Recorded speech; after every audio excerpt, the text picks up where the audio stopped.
Quiet Mind, Day 12. No problems, just now. Why your life problems are just illusions that vanish in presence. You're right, the present moment can be dreadful. People face heartbreak, sickness, poverty, depression, and worse. So the idea that everything's fine now can sound like spiritual gaslighting. But here's the twist. The pain of the moment isn't the same thing as the suffering created by your mind's reaction to it. The present might be intense, but it's not the cause of your suffering.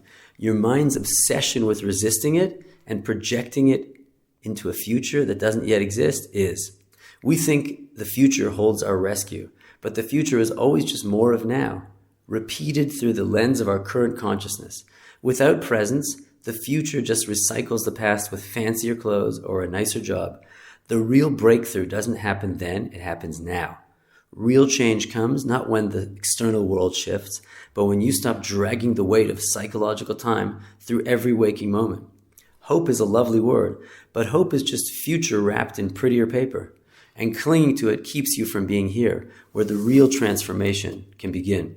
Because when you're here, you're no longer just a bundle of reactions from the past trying to survive the next thing. You become spacious, aware, alive, and in that space, old patterns start to dissolve.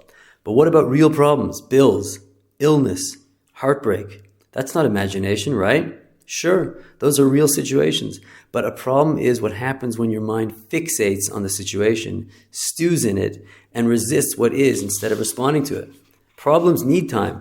They need your identity to cling to them.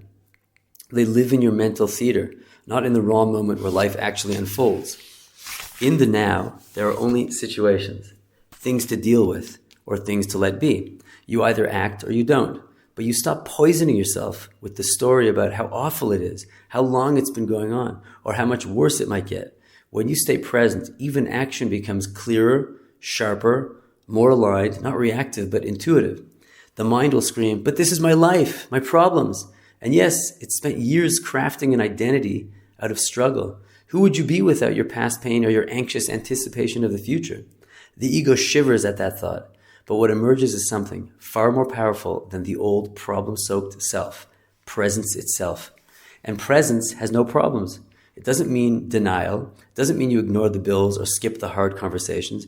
It means you meet life as it is, without overlaying it with 1,000 mind-made dramas. You feel what you feel, but you no longer become your pain. You act when action is needed. You rest when it's not. You step out of the swirl and into clarity. So no, you're not escaping your problems. You're stepping out of the mental loop that creates them. You're not postponing salvation for a future that never comes. You're realizing that freedom is always now, always has been, always will be.